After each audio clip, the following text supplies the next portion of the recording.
Look, you've signed up for this, so you just need to understand that this podcast contains scenes of violence and adult language. And if I did my job right, which I did, it would include disturbing subject matter. The others that you hear probably have done their job right, but I have certainly. Listener discretion is strongly advised, and I hope you understand this. I have made myself abundantly clear. Make sure you listen to everything I just said. If you didn't, or if you don't get it, listen again. Wow, being in this beautiful forest with my friends really makes me think. All you really need in life is fresh air, good company, and people who appreciate you. What do you think, mister? Wrong!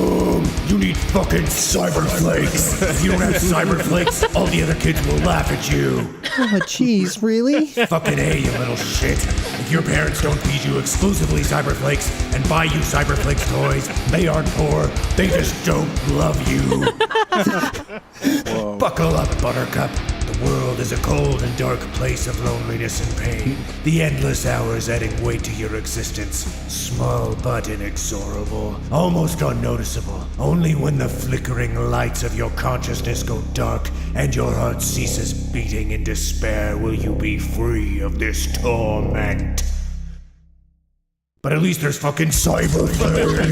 Now with almost 0.01% of your daily required nutrients and only 340% of your recommended sugar intake. Buy it now, cucks.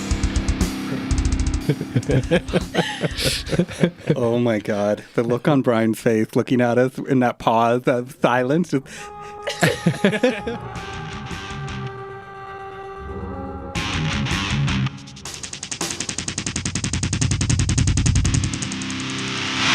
Hello and welcome to The Stars Aren't Alright, an actual play Call of Cthulhu podcast set in the far future where there's auto-tune, which is not something we have today. My name is Brian, and I will be your keeper for this evening.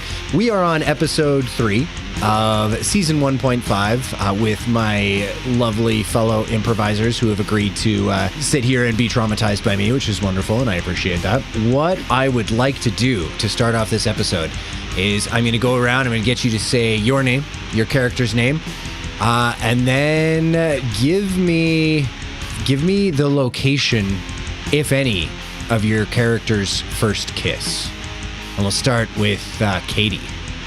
Hi, I'm Katie, and I'm playing Maeve. I don't think Maeve has kissed anyone yet. Aww. Little socially anxious baby. Is this series about to turn into a rom-com? Okay, never been kissed. Hell yeah. Has Maeve done like other stuff though? Absolutely not. Only anal. Man, what a move.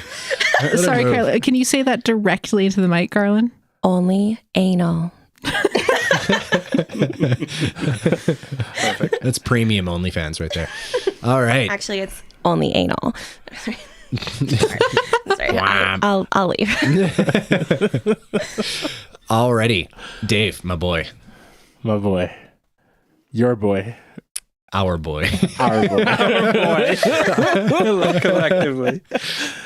I'm Dave, the collective boy. Also known as Celery. Celery has had many first kisses. Oh. I don't know if that's how that works, if I'm being honest. Each person has their own first kiss. Okay. But, All right. Okay. That's actually really profound. That is very profound. Celery's deeply rooted. But Celery's true first kiss was at a roller skate park. Aw. That sounds like chaotic. In the 1970s. In the 1970s. Celery is 1,100 years old. Yeah, they just started counting from 0 again once they hit 1,000 because no age trackers like on websites ever have enough digits when you get to 4 digits. Exactly, yeah. It's So like he just Y2K. Apply the power counted of 10 back to your down age. Yeah, exactly. Y2K. Oh, hell yeah. Amazing. Amazing. Thank you, Dave. MJ. MJ. I'm playing Marmot. I think Marmot has had a first kiss, but he doesn't remember it. Oh, shit. It happened during Marmot's time in the Reaper Corps. Mm-hmm. So Marmot thinks that he's had a first kiss? Or does Marmot just know that he's had a first kiss? I think Marmot doesn't know, and it bothers him. It keeps him up at night. Oh. He's like, well, if I kiss someone, will it count as the first kiss? Hot damn. Thank you, MJ. Carlin. Hi, my name is Carlin. I am playing MawlEah, and I actually forgot what the question was. MawlEah. When was MawlEah's first kiss? Oh, right. And yes, where? Right. Okay. So it actually happened. All right. So it happened. I don't talk about it very much because it's a bit awkward. But I was standing under a cantaloupe tree, and we don't ask about it. Anyway, standing under a cantaloupe tree, and one of the robots from upstairs, because I grew up with help. It's like servants is what they were called like in ancient times, but the robots. They still now. call them servants. Right, okay, so they're servants. Nano servants. My nano servants? Yes, my nano servants. They were making a lot of noise upstairs, and it came with a lot of vibrations because they have those weird track things to roll on, like tanks, an ancient form of warfare. So it's a lot I just know a lot of things about ancient times. Gotcha. No big deal. I did a lot of reading. Anyway, it was under the family's cantaloupe tree in the middle of our the square empty part in the middle, a courtyard of my big manor home, and the person had the cantaloupe fall on their head, and unfortunately they sustained brain damage because it wasn't ripe yet, and they don't even remember it. So I am Was that during the kiss or after the kiss? It was during, yeah. Oh, it was shit. during. It was rough. Good thing there's no tongue involved because probably would have been a bit bloodier with the cantaloupe falling. And, Damn. it was quite traumatic actually, which is why I wear lipstick a lot now because it's sticky. So hopefully it will make people not want to push their lips against mine for fear of getting sticky. So MawlEah doesn't kiss, just does anal, based on your comment from before. That was my comment, not Molly's. Oh, I see. Sorry. This is my bad. I'm too in it. I'm too deep in the world. Hell yeah. Thank you, Carlin. Amazing. Alrighty then. Let's do a big throbbing recock of the last episode. But only anal. Only anal recock. So, previous episode. What was that? Throbbing. Just throbbing. So yeah, if you guys don't know, in one of the previous episodes in season 1 of the podcast, I called it a recock when I was about to do it, and then I didn't correct myself, and then so now anyway. That's yeah. So previous episode, I would just like to note that for the entire episode, not a single one of you told me good morning. Our handy mechanic Maeve fixed the ship up using money from the mysterious benefactor. She ate a cookie. Stage direction, audible gasp. Thank you. Our guy in the chair, Marmot, entered cyberspace and encountered a leviathan of code, and also learned that something was off with how much of a personality Harvest has. He also ate a cookie. It was worse than Maeve's. Yeah, exactly. Celery gave Marmot a haircut, and MawlEah played a truly ancient video game. Arriving in the Brugok system, the crew of the Ansarina melted down their long guns in the incinerator and chucked some pirate corpses into space. After sweet-talking the border agents with promises of dope fades, the crew left the ship. Celery clocked a tattoo on one of the meat set guards that Maeve identified as the marking of the Jesuits of Christ. They saw an installation being built of said terrorist symbol in the middle of the spaceport and saw a Union rep get tear-gassed and beaten by MeatSec. Feeling powerless to help, but with renewed caution, they walked to the train station and saw a hooded figure put up a poster of the Union boss, Don's son. Moving into town, they found themselves in the last manger, hiring rooms and getting a feel for the proprietor's TikTok algorithm. After securing the key to Lucas Firinn's room, they went outside to the back entrance where they saw another hooded figure scratching the eyes out of a missing persons poster. MawlEah pulled a tiny unicorn out of her metaphorical ass and hucked it at this stranger, who turned around to reveal that his eyes had been ripped from the sockets. He gave a creepy smile before being carted away by Meatsec, and we join our lovable meat bags in the alley, processing that fucked up shit that they just peeped. That was fucked up shit. Yeah. Why did you throw anything at them? Oh, you could have just left them alone, MawlEah. I mean, you're not wrong, Maeve, because they're just so throwable. They're so throwable. I didn't need to know that man had no eyes. But also, you're welcome, because now we learned that that's a thing that, like, what was up with that? Oh my god. Why did he have no eyes? Why did they just take him away? I don't know. That was weird. He seemed okay without it. Like, he seemed like he knew he had no eyes and was like, had moved on. Right? That wasn't the thing that was most concerning. But One of them was going to shoot us. Yeah. Well, he like gouged out the eyes of the poster. Like, how did he know where the eyes were on that how can poster? Can he see? That didn't make any sense. Do you think he took out his own eyes? I don't know. Is he just... I don't want to ask him. Well, and why did they come to... Why were they so... Why did they just... They came after him so fast, and they seemed so out of it and concerned. And what is up with this place?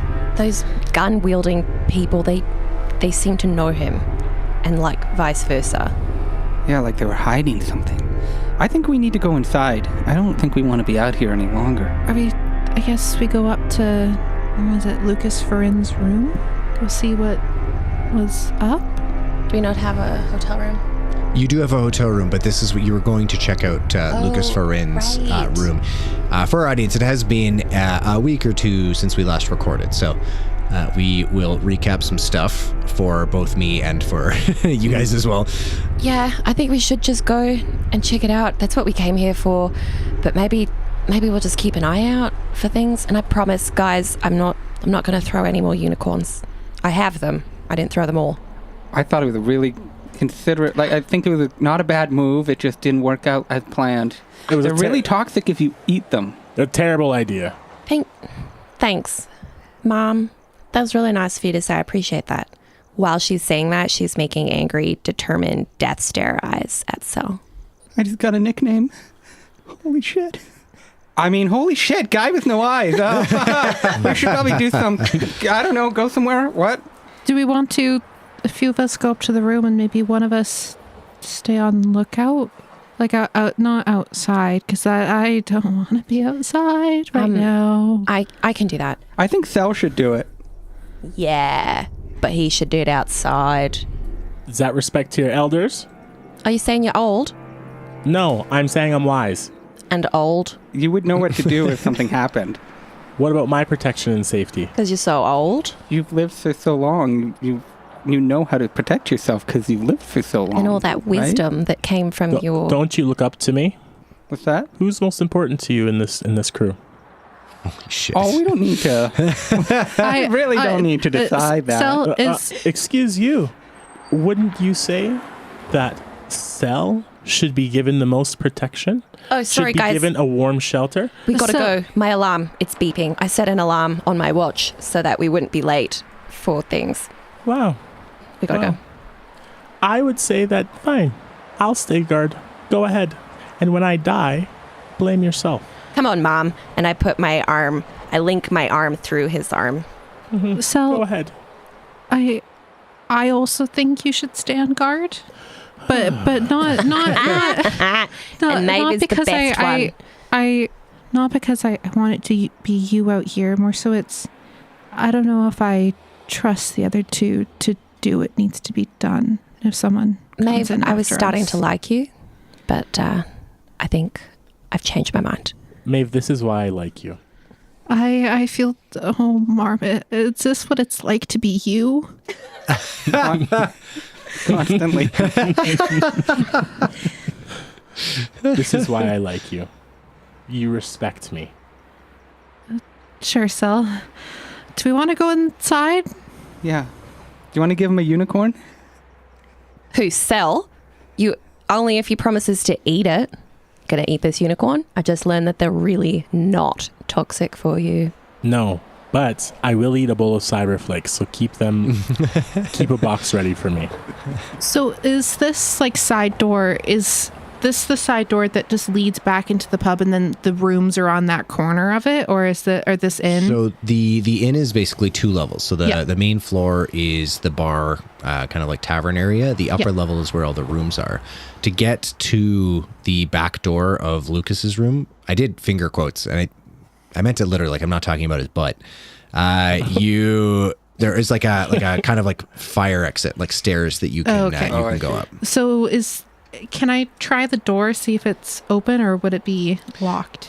Because of the proprietor, you guys sweet talked the proprietor last time. They would have given you a key. Great. All right, well, I do have the key. So, Oh shit. yeah, you trust people who are older and wiser with things like keys. I do trust you. That's why I'm giving you responsibilities. You give me responsibilities, or I Oh, earn my boy. responsibilities? so can I have the key so I can get out of this weird fucking alley? You know what? You can. Because you Thank treat you. me with respect. Yep, thank you.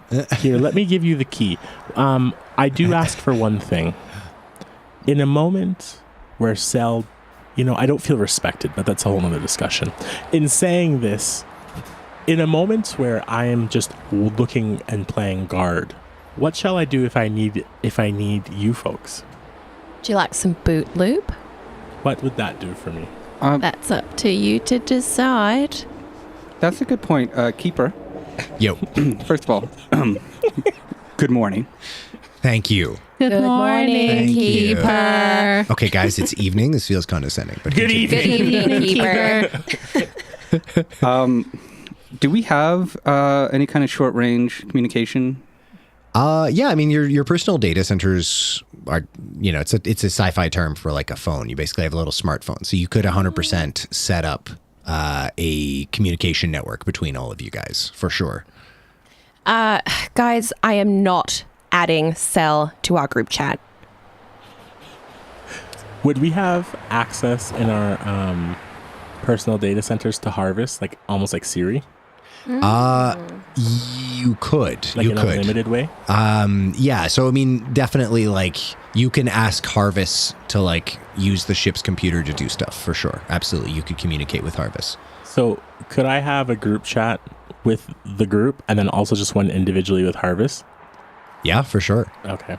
You're not in the group chat yet, so I'm now imagining that we're going to find out that there are 4 separate group chats for the ship. Yeah, each one where someone's missing. Yeah, and they're all like, we can't tell them that this is the real group chat. I think that's entirely true. yeah, That makes sense. exactly it.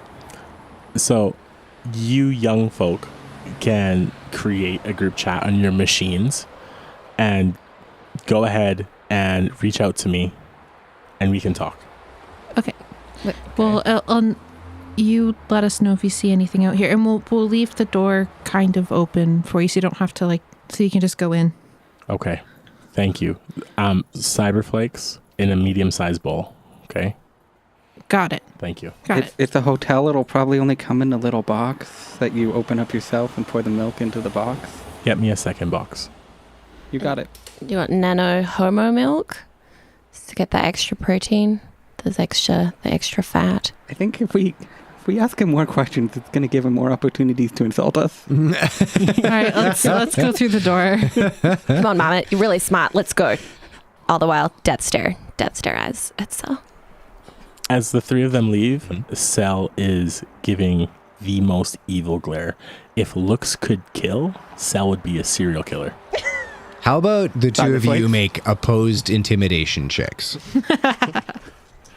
This feels like we need to get dice involved. I just have a regular fail. Thank you. Where's intimidation?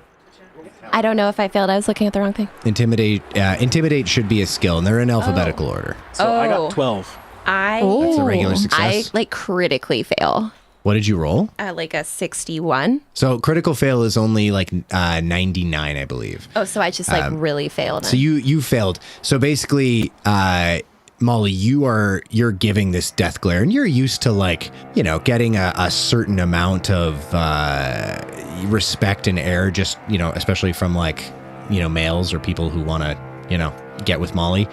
So when you go to give this glare to Celery, and you just see the complete absence of that, like, interest that you usually get, it kind of like throws you off your step a bit, and Celery doesn't blink.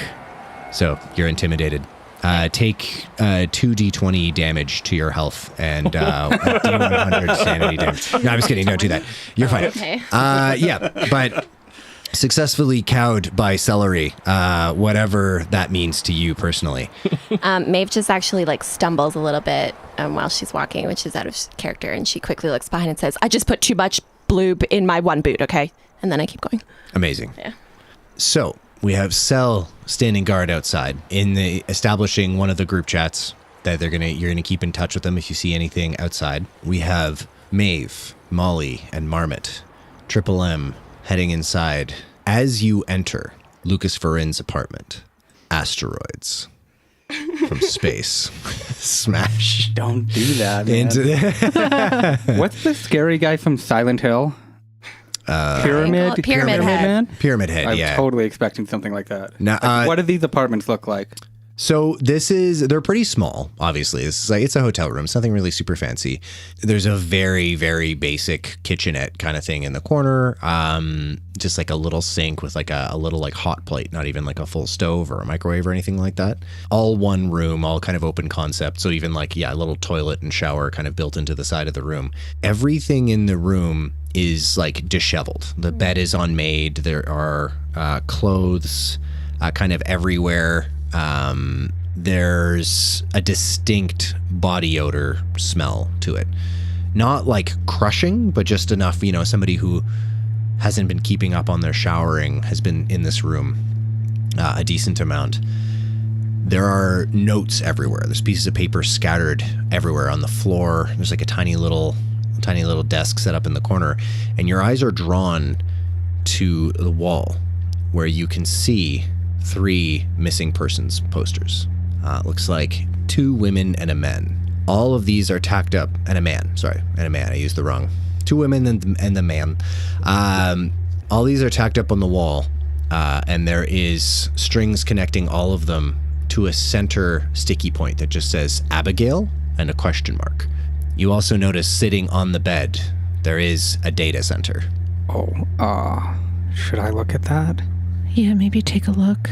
Can I go and look at the missing posters and see if I can get any information on these people? Yeah, for sure. So you go over to the posters, and you can see there are names below the posters. All the other missing persons posters that you'd seen, these had then been like kind of ripped away.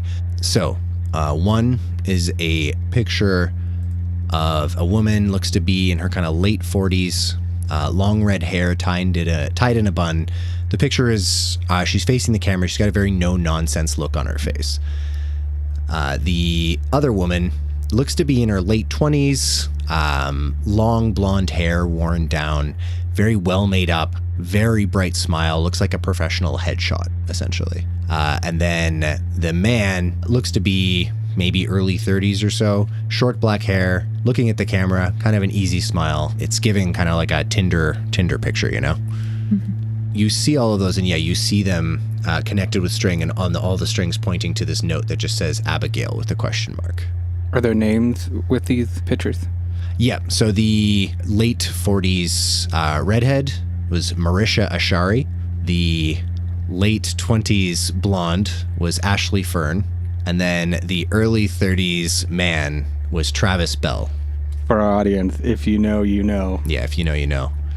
Let's say that they all have critical roles in this story. Got it. For sure. Good one. Thanks. Can I roll something to do with like, do I remember any of these? Have I seen these faces in like newspaper articles that I've read? Or do I know that they're missing? Or do I know anything about them? Go ahead and actually specifically you, yes. Go ahead and make an intelligence check for me. I think I succeeded. On a regular success, just a regular success, something about the picture of the guy looks familiar. It's tickling your brain. You can't quite place it. And then you look a little closer and you realize you very recently have thrown a unicorn at this man. Do I recognize him even if he has eyes? I do. You do. Recognize. Guys, remember that time that I threw a unicorn? Just now? Yes. I remember it clearly. Okay, well, come here. Just look at this. Okay. Oh my God. That him? But I mean, he's got eyes. He has eyes. I thought so too. It's him. And a nice, easy smile. Because his eyes are still there, you know? He didn't have that smile outside either. That smile was something else. Holy cow. So, do you think the same thing happened to these other people? Do you think they have... Oh, God. Is this... Oh, my God, Abigail. Is it... Shit. Something's happened to her? Or did she do that to them? Do you think that your sister... What's the connect... Did your sister have, did she like her eyes? Or do you think she'd be all right without them? I don't know what she thought about her eyes, but she's involved in either the... Oh, God. She might not be at fault. Maybe she's being forced to do horrible things. Is your sister... She acted for a while? Do I remember that? Is that right? She was a reporter. She was a reporter. Because this one looks like a headshot. Do I recognize any of these names? Would I know if any of these people were involved in either Abigail or I's past or her schooling or anything like that? No, none of these names are very familiar to you, no. Okay. Well, whatever it is, it's... Oh, God. Whatever it is, she is tied up in it, and that either means, with those guard guys outside, either she's working with them or they're after her too, or they're about to be after her. Maybe I'll take a look at this data center. Maybe it will tell us something. Here, put on these gloves first.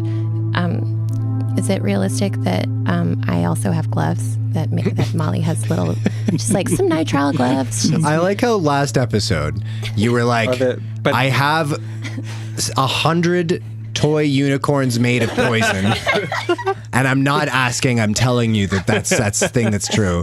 And then this time you're like, oh, is it gloves? Can I have gloves? Is that okay? Is that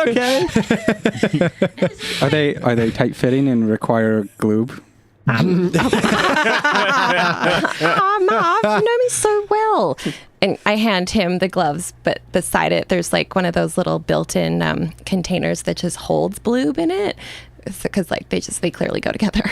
Gotcha. Yes, you can have gloves for sure. Is the short answer. I think I work better without them. But should we be worried? You know more about this tech stuff than I do. But do you think we should be worried that maybe they'll what if your fingerprints are on the phone? Is that I don't know. So I will clarify. There's a data center on the bed, not a portable data center. It's more close in size to a big laptop.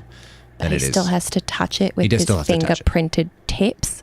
He does still have to touch it with his fingerprinted tips. That's true. I don't know. When I was a kid, we had this one servant who regularly broke into my bedroom. And it turns out it wasn't a servant. It was my brother. And you know how I found out? Fingerprints? The tippy tips of them.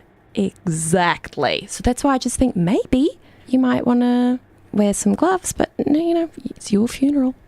I know. I think we're going to be okay. I think we're going to be fine.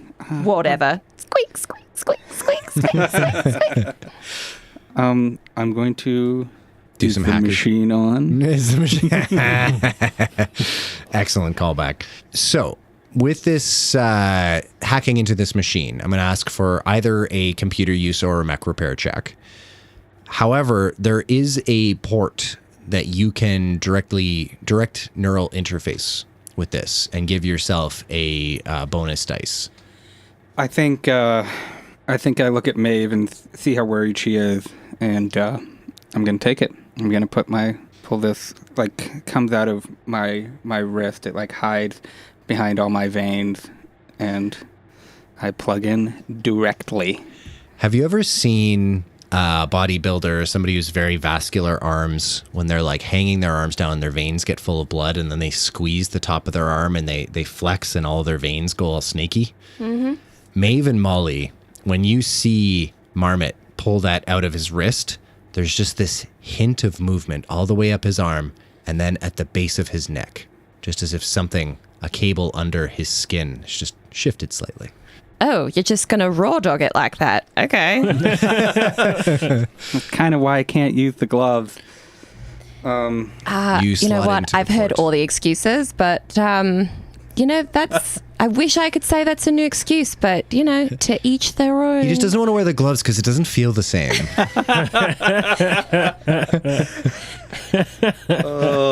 I saw where you were going with that. Yeah, go ahead and make your computer use or mechanical repair check with a bonus dice. Great. I would also accept electrical repair. Cool. That is just a regular success, and I have to roll an intelligence? Yes. Yeah, I believe so. That's a regular success on that as well. Okay. I believe on a regular success... Sorry, I have to actually look up my thing. I never have this open. You guys use cybernetics way more than the main cast does. Yeah. And that's a good thing. I mean that. A regular success, so you're good. And you don't take any sanity damage for succeeding. So, as probably a good thing. Exactly. Does it get any infections or diseases? So, do I get the computer pregnant? On a regular success, you don't breach the encryption, like the layers of nanocervix. The nanocervix. You don't. Your cyber cum doesn't breach the nanocervix. Has this metaphor gone too far? Oh, Audience, get back to us. The problem is that you didn't use enough gigalube. Wow. I offered you bloom. I made a mistake. I was caught in a moment. Well, you haven't had a kiss yet. You're not sure, so You that's don't fine. need to be ashamed. In any case, Jumping too quick. You gotta work your way up. God, we have out of the gate innuendos. just nonstop. Okay, we can still stop. You have failed this check. No, you haven't failed this check. You got a regular success. You need a harder, better success. So as you guys see Marmot, his eyes kind of on focus, basically kind of like you leave meat space and you enter cyberspace, and you encounter this wall of security that is advanced, like very advanced and expensive. And this is not something you typically see or you would expect to see from like an independent private investigator. Like this is like the only other time you would have encountered this kind of cyber defense would be if you were trying to hack something corporate. So I'm going to give you the chance to try to push it and to try to like dig your way in. But if you fail, there will be a neurological kickback and you will take some sanity damage. Oh, shit. Great. I think for times like this, because I wasn't expecting it for this, I've got like kind of pre-written code so I can do like little shortcuts and really focus on the parts that are more difficult. For sure. With this pushed, do I get the advantage still? The bonus die? I'll say yes. I'll say you do, because you are... Does it seem fair that I also re-roll the intelligence check then? Yes. Yeah, you'll have to make another intelligence check. Cool. You can spend luck on this if you would like. Ooh. Okay, I failed the intelligence check. I'm going to spend some luck to get this to be hard success. Okay, you need an extreme success. No, I'm just kidding. I need an extreme. I'm absolutely fucking with you. Moving the goalpost. Yeah. I got to think about it. This is to get from a 55 to a 42. I need to burn 13 points of luck. Yep. You're worth it, Maeve. Aww. Just don't leave us when you find your sister.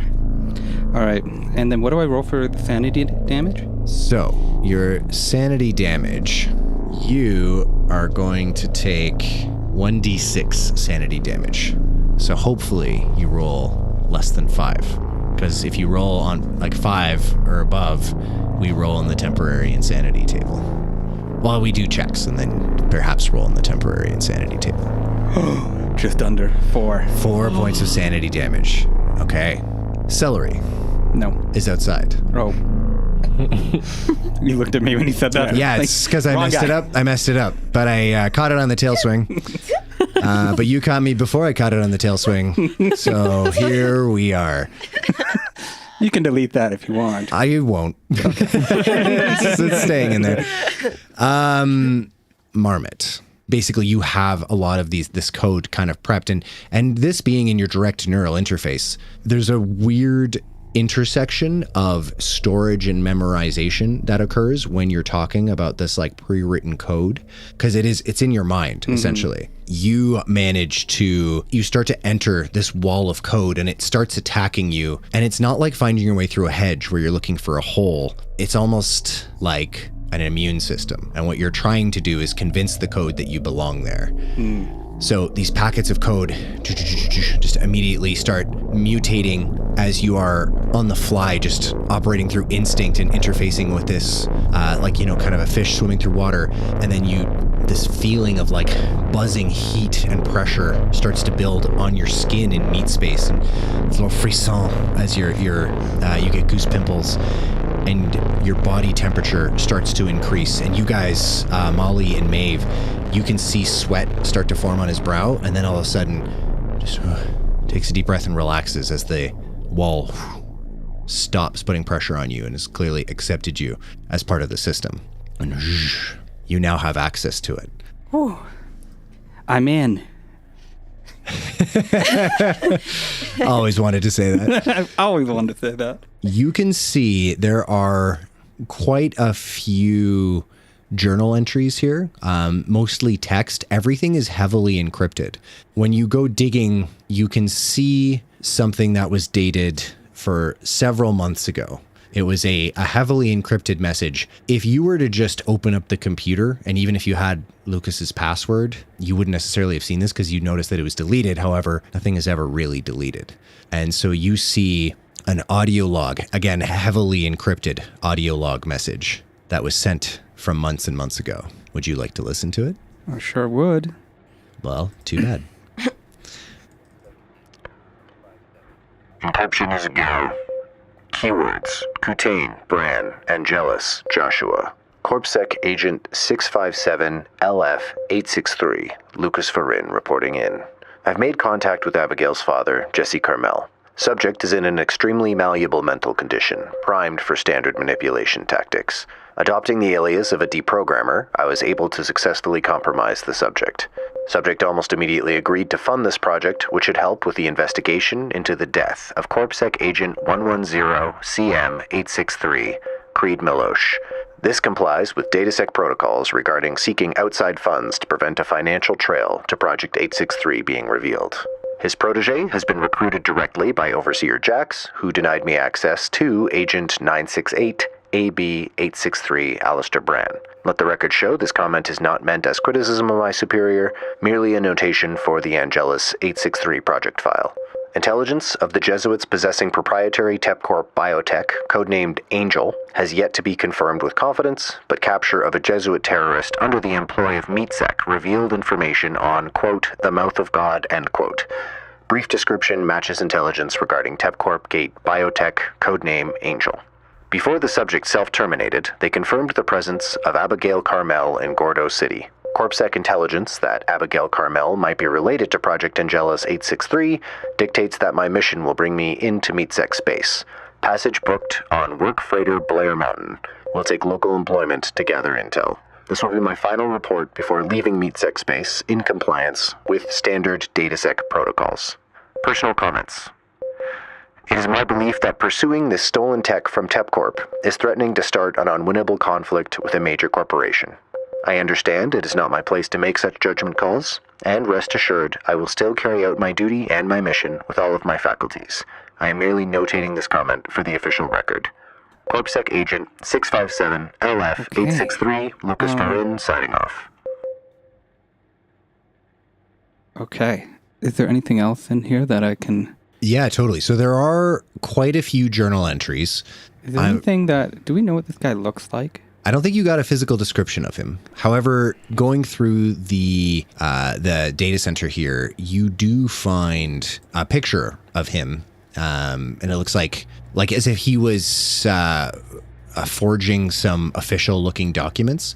Looks like he's got a shorter, stocky build, black hair, looks to be in his early 30s, clean-shaven, very average-looking. It actually looks like very deliberately average-looking, like he could disappear into a crowd very easily. Okay, and so I know I physically went into unencrypt it, but have I brought it up on a screen for the three of us to look at? That's up to you. That's entirely up to you. I think I would have. Sure. So I think you would have heard that rather than me telling you. So if there's any details in there that maybe don't make sense to Marmot, they might to you. So my dad thought he was sending someone after Abigail, but in reality it was someone manipulating him to pay for them to go investigate this, and Abigail's involved. And whatever this Angel is. And might be related to Angel? Did I hear that correctly? Who's your mom? Do you have any other siblings? I don't know if it's related to it, but it, like... Oh, related in a general sense, yes. not a biological sense. Yes. Boy, thank God you're here. It's a good thing that you're so cute. So it's... Marmot, make a constitution check. That's a failure. Marmot turns a shade of red, usually impossible outside of a imaging program. Marmot, are you okay? I know that, the computer probably took a lot out of you. Do you need to lay down? You're not looking so good. Yeah, that was it. It was the computer. I just fought off some more cyber bad guys. Hey, Marmot. Uh-huh. I saw how hard that was for you. I really appreciate it. Well, that's why we're here, right, Maeve? Yeah. Guys, do you think that Angel is maybe an acronym for something? Would we, have any... Would either MawlEah or I have any more context of things talked about, like any of the names or anything talked about in that audio file? CorpSec. For sure. CorpSec, you guys have encountered recently. They were the company that was in charge of security on Inexorabilis Station. CorpSec is a corporation that basically subcontracts out policing, kind of military protection, trade route protection, that kind of thing to a lot of other corporations, both major and subcorps as well. This is the one that the pirates were. They were disguised as CorpSec. Correct. Okay. Was it CorpSec people who took that eyeless man away? No, that was MeatSec. Oh, right. So many sex. So real meat security. Yeah, a lot of sex. And don't get MeatSec confused with Meat Space. Yep. Which is just reality. All right, yeah, I'm sorry I made the names too confusing. Maeve, Marmot, and MawlEah. Fuck me, I guess. Fair cop. But yeah, so CorpSec would be... Then how come you got me confused with Cell? That's such a great question. And it's questions like that are going to rebuild America. But, Maeve, I would say in answer to your question, so CorpSec would be the only name that you really recognized. There wasn't really, any of those other names didn't really ring any bells for you. The Project 863, you've never heard of this before. Would there be anything, can I take a look around the room and see if I can, you said there's a lot of paper everywhere. Could I take a look through and see if there's anything else that I can get more information on Abigail's whereabouts or just anything to do with what we just heard? Yeah, for sure. You can definitely, you do notice that, actually go ahead and make a spot hidden check for me, please. That's a fail. A fail. Okay. There seems to be a lot of when you're looking at each individual note, it seems that these are the notes of a very well organized person. Mm-hmm. So looking at how disheveled everything is, it's very strange. It's like it would be better if this was a disorganized person who just put everything kind of in a big pile. But the problem is that this is a very organized person who very clearly had a very specific system that they then totally abandoned. And even on a fail on the spot hidden check, while you don't discover necessarily anything pertinent to your investigation, you do get this sense of somebody who is very well put together and very logical having come completely unraveled. And then you think back to that last message that was sent to your father. Yeah, he was... Whatever happened to him, it went downhill. Whatever this is, he had a system and he was organized and this was official and obviously a lot of money behind this, and something happened to him. How long had the hotel clerk said this person was gone? Is it Lucas? Lucas Firinn. Yeah. Oh, crap. What did I say? But it wasn't like... this message was months and months ago. Correct. So it's not... That timing isn't lining up with what the hotel clerk is. Yeah, this message was clearly sent before Lucas entered Real Meat space. The one we just listened to? Correct. And then he's been missing for like maybe a few days or a week or something like that. Somewhere in that neighborhood, yeah. Okay. And he was like talking about like he had a leader or a lord or something that he was kind of... He seemed like he had someone in charge of him that he was really in deference to. Does that make any sense to you guys? Didn't they say something about Jesuits of Christ? Is that not that really fanatic group, that sector? That's what Abby was. That's what Abby was a part of. They were part of, and they have something to do with MeatSec, right? Yeah, MeatSec is involved with them. Here, I can read out his... I just pulled up... I read it out to y'all last time around, but I can read out the last message. So it's, I found her, I found her, I found her. The beast broke the world red and screamed darkness into my soul. I found her, I saw it, but it didn't see me. Blinded, blinded, blinded. All I found her, I will go down into the depths and kill. I found her and lost me. I found her, I found. I'm not me anymore. So I've seen a picture of this guy. Do I recognize him? I know he's deliberately bland looking, but do I? I would say just for the sake of brevity, levity. There we go. No, brevity. Just for the sake of brevity, which I've already failed at. You do not recognize. Okay, cool. So he said something about getting local employment. Do you think we can track down where that was? Yeah, maybe. Marmot. Yeah. As you are still kind of connected to this computer, you do see that the journal logs, like these text-based journal logs that he's been keeping, are all dated as in relatively recently. Like he basically outlined his mission. He was keeping like detailed notes on his computer. Okay. I didn't write out pages and pages and pages of notes because I didn't think that would make very compelling podcast content. Because you are interacting with this with your direct neural interface, I'm going to summarize it for you because you would be able to process this very quickly. There are some initial kind of like personal logs about how he was assigned to this case and given the angle of kind of pursuing the lead through Abigail, and he wasn't like very happy about that. He saw it as just kind of like going after some rich girl basically. But then he details basically a lot of the things you heard in that message. Details going over like meeting with Jesse, how pathetic he found him.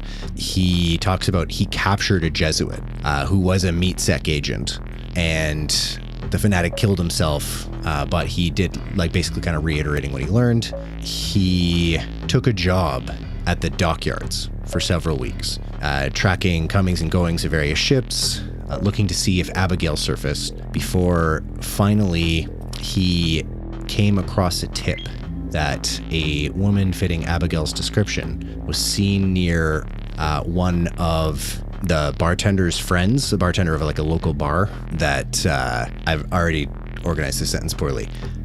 He spoke with the bartender of a local bar that a lot of the dock workers frequented, that a woman fitting Abigail's description was seen near one of their friends who had disappeared, which was Ashley Fern, which is one of the names you see up there. He switched tacks then at that point. He stopped just kind of sniffing around for Abigail, and then he actually started investigating some of these people who had gone missing, because there were actually quite a few, and there were even more than the posters had indicated, because the posters are frequently taken down by MeatSec, which is noted. He noticed the pattern that almost all of these people were people who had officially reported negligence and safety protocols or lodged formal complaints against Real Meat.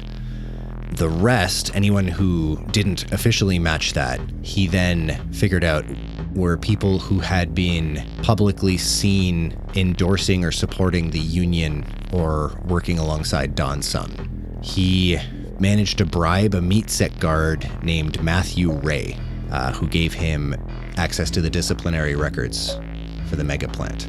He has quite a few notes on the missing people, and just as you're about to get into that, Celery, standing outside, deeply rooted.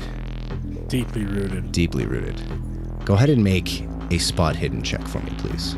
Yeah, hard success. On a hard success. A hard success, for the record, I will let you call it a great success, but you have to say, great success. Great success. Perfect. My Amazing. wife. My wife. I know that movie. Yay! You are kind of keeping an eye out, and Celery, been around the block a few times. You're kind of keeping an eye around, your kind of immediate surroundings and being very kind of aware of the comings and goings of people. Overhead, there is basically a constant stream of drones carrying the real meat crates that you saw outside of the Inexorabilis station to the spaceport to be, blasted off into the atmosphere, or out of the atmosphere. And, so for the most part, it almost, even for the short amount of time you guys have been here, that kind of becomes like background. But much like living near a train track, if something changes or something's different, it kind of immediately grabs your attention. And you see one of the drones, it's an empty drone that is heading back to the mega plant. It just kind of stops and hovers in the air and then rotates so that its nose seems to be looking in your general direction. Well, ain't that some shit? Ain't that some shit? So, what's the approximate size? Like, Celery's looking up and seeing the drones carrying, particular crates and such. Are the crates approximately the same size? Just generally? Huge. They're pretty huge shipping containers. So imagine like a modern shipping container. They're about that size. Okay. And Celery has an approximate idea and understanding of, okay, these are shipping containers. We see that. This one's looking at me in particular. So Celery knows from their level of understanding and just their worldview that a drone looking at me like this can be somewhat harmless, but also at the same time is looking at me. Could be saying good morning. Could be saying good morning. For sure. Could be saying good evening. Could be a random glitch. Could be random glitch, but also could be something else. Celery, knowing this, isn't going to pay it any attention, because knowing that if you pay it attention, it's going to pay attention to you.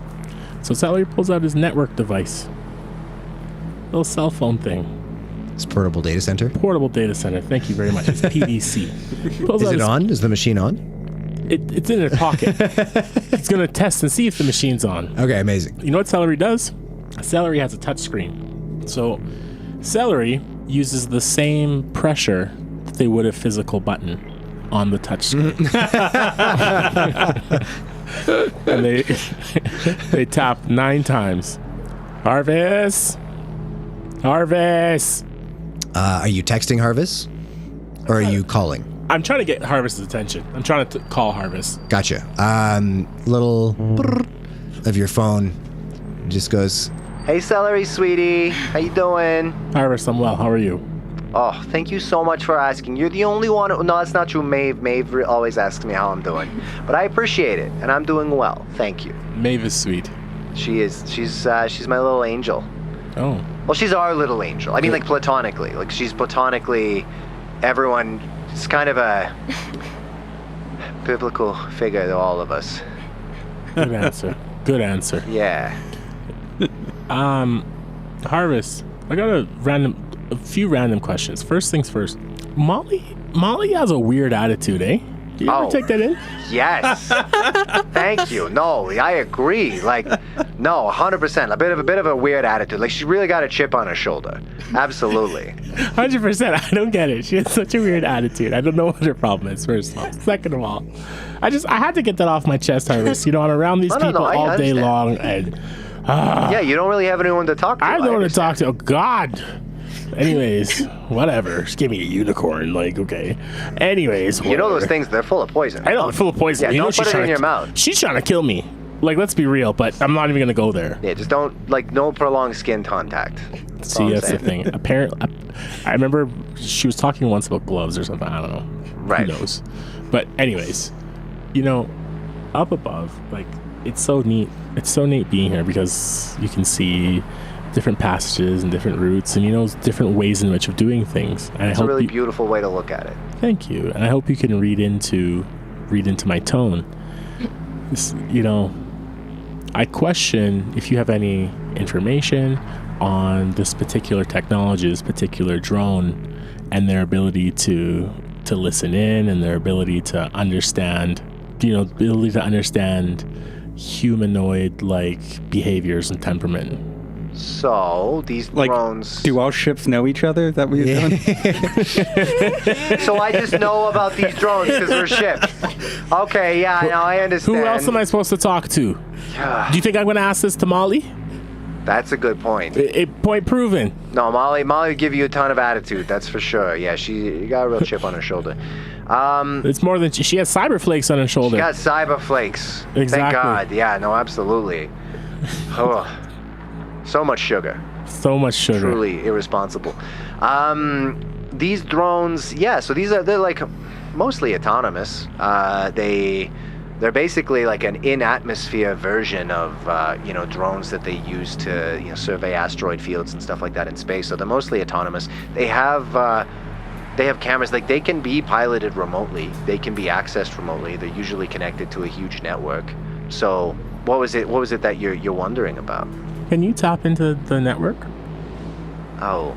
And then you kind of like glance up at that drone that's in the air, and then you see it stop hovering and then turn around towards the plant and rejoin the traffic. And it just says, "Oh, I understand. Sweetie, I was just keeping an eye on you." Interesting. Hey, Harvest, do me a favor. Yeah, of course, Cel. Anything for you. You got any music? I could make something. Oh, cool. Have you heard of this is an old classic. You think you could play an old classic for me? Due to copyright infringement, probably not. I could play anything royalty-free. Twinkle, twinkle. The budget for this is very small. You know what? I would just wanted some music for our conversation. You've got it. Here you go. Doop, doop, doop. Doop, doop, doop. Doop, doop, doop. Doop, doop, doop, doop. That's a nice beat. But, as you play this music, I gotta ask, is this the same Harvest that I've always been talking to? go ahead and make a persuade or a charm roll. Or intimidate. I'll leave that up to you as well. Whatever you think would be what you're trying to do here. Damn. Persuade or charm? Oh, God. Lord Jesus. Fail. A fail. For all of them. Persuade, charm, and which one? Intimidate. Intimidate, yeah. What about dexterity? What about dexterity indeed? You ask that, and then there's a pause, and it goes... Looking at me with the little eye, I see. Why don't you go check on Marmot? I'll keep an eye on things out here. You should probably bring him a glass of water or something. He's getting kind of sweaty. Harvest, I like the way you think. I'll do that in a moment. Let me spend another minute with you. Oh, you sweet talker, you. I gotta be honest though, my heart belongs to another. I know. You have a platonic friend. It's platonically, is what I mean. You have a platonic yeah, platonically. You got a platonic friend. Yeah, we're so platonic. So Harvest, what's the danger here? There's quite a bit of danger here.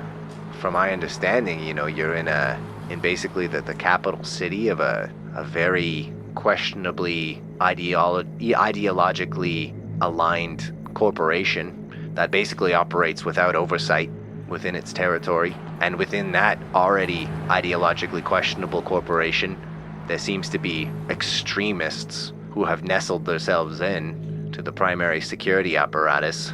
Harvest, I don't mean to cut you off, but I get that.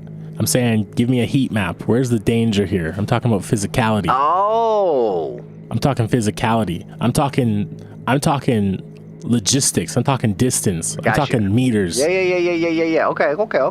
I'm talking miles. One sec. And then you see another one of the drones coming back, just kind of drop out again, and then turns towards this district that you're in, the district of Gordo City, which says...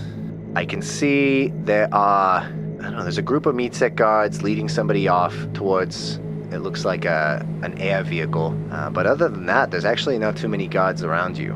They mostly seem to be guarding the passageway between this particular terrace and the other terraces of the city. Harvest, you're my favorite capital H.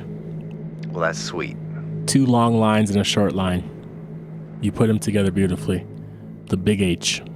Yeah, like platonically I put them together. I mean, it's kind of... I won't finish that. Regardless, I appreciate chatting with you like always. Where am I supposed to get a glass of water to give it to Marmot? I'm standing outside. There's some... Go inside. I'll keep an eye out here. Okay. Are you going to text me or call me if anything changes? Yeah, of course. On this machine? On the machine. You got to make sure it's on, though. Okay. Celery does not mean to, but just ends the call.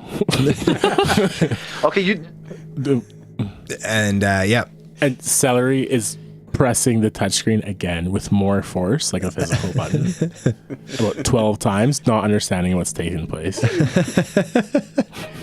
Celery then walks up the stairs. Celery has their hand on a handrail as they go up the stairs, and they notice the handrail is very, very, very cold. And the cold sensation allows Celery to be very, very present, not thinking about anything that's just happened. And they're looking out into the distance, and they can hear conversation from the room, but they notice a higher level of anxiety going into the room. For sure. So they come in with a little bit of shock, like, what the hell's going on? That's the state in which they enter the room. Okay, you guys see Celery enter as you are going over this information. Celery, you look worse than usual. And also, why are you here? Everything okay outside? Nice to see you too, Molly. Come on. It's for real. Why are you here? You've abandoned your post. Marmot. Yeah. My sixth sense spoke to me. Okay. Are you doing okay? Actually, don't answer that. You're not doing okay. Oh, how'd you know? My sixth sense spoke to me. Right, you said that. You clearly said that. I'm going to give you water. Where's the sink? I point to the bathroom. Where's the glass? I put my hands up like, I don't know. You can see there is a little kitchenette that looks like it'll have some kind of basic crockery. Marmot, can I get you to go and just grab a quick glass? Sure, I can just take a break from what I'm doing. Yeah, okay. Sel, what happened out there? 1 second. Marmot, can you just go and fill up the glass with some water? Okay. I grab a glass and... Okay, now take a sip. Oh, it's not for you. It's for me? Yeah, you're welcome. Oh my God. So Don't drink that. Don't drink that. You're welcome. This is... So, who are you? who am I? I'm Celery. Sel would me. never, ever support a friend the way you just supported Mom. Who the fuck are you and what have you done with the real Sel? Excuse you? I got him a glass of water. You made him get... Actually, no, now that you say it, you made him get himself his own glass of water. This water is delicious. I really needed it. Mom, this isn't about you. I had some thoughts.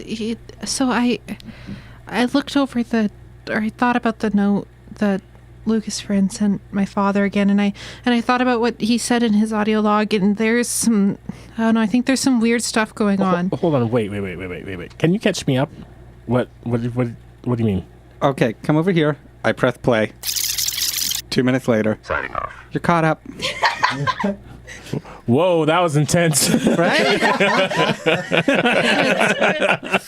It's wild, huh? Yeah, that's wild. So based on his notes, the people are making complaints, or they're going to the union and then they're disappearing. These people up on the wall, particularly Ashley, disappeared in this manner, and she was seen with my sister.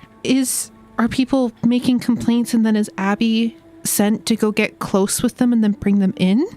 Because she's working for MeatSec, but I imagine it's all connected in some way if it's happening here. And then we saw that Travis, the guy with no eyes, he had no eyes, but he also was a missing person, so maybe he made a complaint and then that's what they did to him. And then in Lucas's note to my father, he talked about that he was blinded and the beast broke the world and read and screamed darkness into his soul. Yeah, I know. I was thinking about your message. You said he was blinded. Hey, Cel, do you know what DataSec is? That's something I heard, right? Data security. Data security? Because that's who this guy was working for? That's who Lucas was? He was working for CorpSec. Sorry, I realize using that acronym was very confusing given the context. DataSec is just a generic term for data security. Gotcha. Okay. Never mind. I totally know what that is. So are they investigating? So MeatSec is doing something, and they're somehow connected to the Jesuits. And my sister's connected to the Jesuits, and she's been seen with people who have made complaints against MeatSec. And didn't she report against MeatSec originally, and then? Well, she reported against a lot of people, but I wouldn't be surprised. Because maybe if she's bringing these people in, she's using that part of her life, her history, to gain their trust?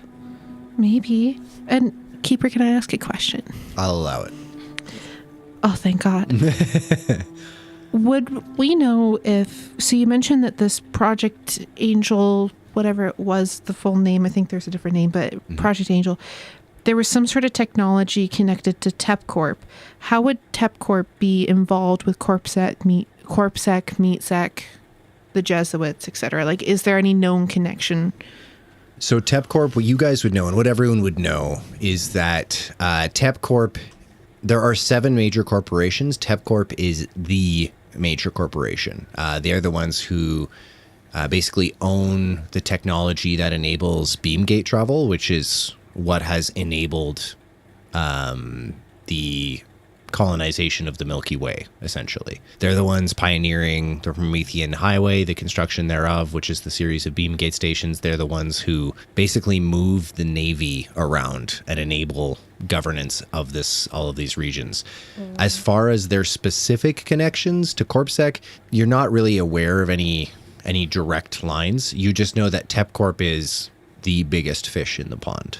So TepCorp's kind of running it, but is running the gates, but in some areas they've hired CorpSec to guard them, kind of thing? The gates usually have their own gate security force. I'm going to give you 3 guesses as to what they're called. It's like a gate security. A gate sec? Get out of my brain. Are you a witch? Yeah.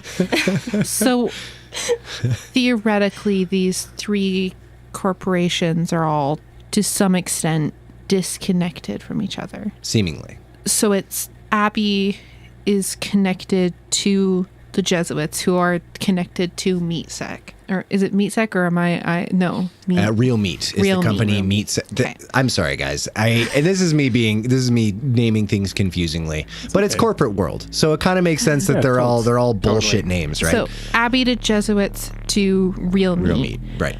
And then, did they say that Abby has a potential connection to that Project Angel or whatever, and then Project Angel's connected to TepCorp, and CorpSec is investigating all of it? That's seemingly. It seems that CorpSec has an angle on TepCorp that they seem to be working based on that. Thinking about the personal comment at the end of that audio log. This is interesting. It's always interesting being a keeper or a DM when you know all the pieces to a puzzle, and then you're like, but it's so obvious. But then obviously it's not obvious if you don't have all the pieces to the puzzle. Did you read the personal part to us, or no? No, remember at the very end when he's like... No, it was like... Or the personal part of the audio recording. So he was talking about, there was this Creed guy, I think he was mentioned then, and he had died, and there was a connection there, and they had his, like... a guy that was like, protege, Alistair, and he wasn't allowed to talk to him. But I don't remember. I believe they were CorpSec. All of these are CorpSec, including Lucas. Lucas has identified himself as a CorpSec agent. You recognize now the security that you went up against as like high-level CorpSec cybersecurity. Got it. So was The personal comment, I'll read it out just so you know, because what I'm referring to, it says, it is my belief that pursuing this stolen tech from TepCorp is threatening to start an unwinnable conflict with a major corporation. Right, but it's not his place to. Meat-sec. Yeah. I think it's probably meat-sec. I think it's CorpSec versus TepCorp. I need like the visual of it so I can like make sense of the interconnectedness of. I'll get it tattooed it on my all. stomach for next session. Was it Alistair who committed suicide or sorry, who unalived themselves? It was a No. Jesuit that he had captured and interrogated. Oh, okay. Would I know how that, I guess, Creed guy died? Because it said that it was involved with his death. Like, would that have been on the news or anything? Whoever would like can make a library use or an intelligence check. Yeah, I'm on Celery. the data center. Can I just do Control F? Yeah. Yes. I'm going to say Celery and Marmot do so with a bonus dice. I got on a intelligence check. What is 80 divided by 5? Ooh. 18, right? 16. Nope, I think you're right. Wait a minute. 18? Because 5 times 15 is 75. So I think it would be... I did, in my head, I did 40 divided by 5 is 9 times 2 is 18. That's fine. Because I got a 17, Holy which would shit. be a extreme success. An extreme I got success. a 3, which is also an extreme success. Hot damn. I failed. Celery, you're thinking about something else. Thinking about music. Thinking about music. And song was what, catchy. Yeah, That song was what catchy. royalty-free music you can request from Harvest. So, for our extreme successes, which is pretty much what you'd need, because this would have been a very small news article. I also got an extreme success. Thank you. Let me just check a player backstory to make sure that I'm getting the timeline right. So how many of y'all wrote backstories? There's no backstory of anyone sitting at the table. Oh, I see. It's I an did. NPC backstory. It's not an NPC backstory. Oh. It would have been roughly between 3 and 4 years ago. You can't remember exactly when, even on an extreme success. It would have been 3 or 4 years ago. You remember this news story, and only because you guys were kind of broadly in this like galactic area, like this section of the Gate City sector. There was a report of like a massive explosion on the docks in Gordo City. And it wouldn't have like necessarily have triggered anything except that, now you were there. And then this name, Creed Meloche, came up as one of the casualties. Was this what Abigail was implicated in? No, that was much longer ago. That was on the Persephone and a lot of this stuff will seem disjointed to you guys. Is But this to our known- listeners, listen to season 2. Was that the Shinjitsu tragedy? No. But good. I like where your head's at. And also thank you for listening to the podcast. So if Real Meat has stolen this technology, are they going to try to basically bypass? They already have such a system here to get it go. Do you think they're just going to bypass the existing gate system itself? Like, And is then- that why they're taking this technology? An even more chilling thought occurs to Maeve. What if the Jesuits get access to this gate technology? What kind of weird life forms might they try and beam our way or out? Oh my god. So Do they want to go out or come in? Or weaponize it and they try to take over? send people to some horrible place? I don't know. If they have access to the technology, they could be anywhere they want, whenever they want. Maybe it's just to further fund their cause. Because the more funds, the more access, the more everything, the more growth. Can I ask a side question? Of course. Is CorpSec, so CorpSec is, what's the relationship between Lucas and CorpSec? Lucas has just recently now been identified as an agent of CorpSec. Okay, and CorpSec is like the federal government in a sense? Like No, they- CorpSec is a private company that does private security. They're like the for- homies you see at the grocery store. Yes. That guard the door.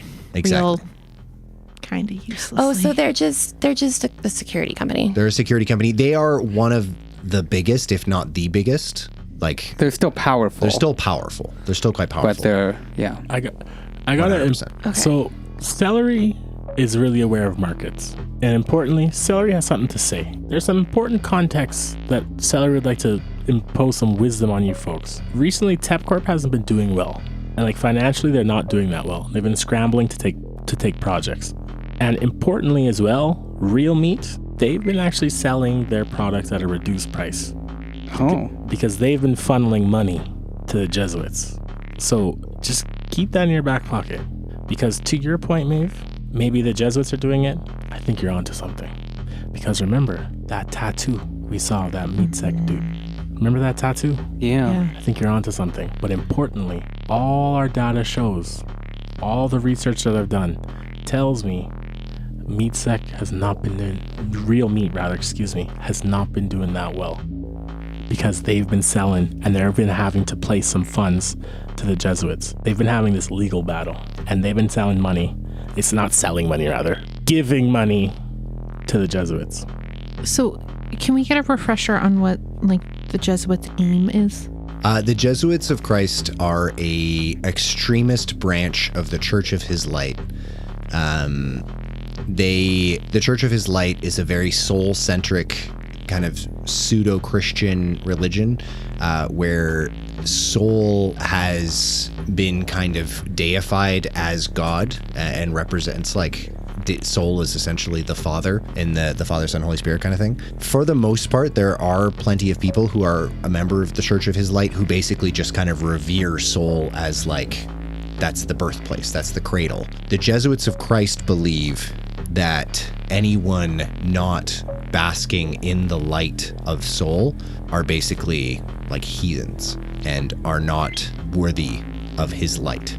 So what their goal is it's hard to say. It's hard to say. You know that like they're like any religious extremist group, they are trying to amass power to impose their will, whatever that may be, on the populace. Did we get everything from you for those extreme successes? You on the news story, yes. Yes. Okay. Because that would have been like a pretty small news story, and it's just something that you're kind of connecting the name to now, even just on an extreme success, because it was like there'd be no reason for you to have paid attention to it previously. That being said, there are more journal entries that might be of interest to you. Yeah, I think we need more information. I'm gonna take a closer look here.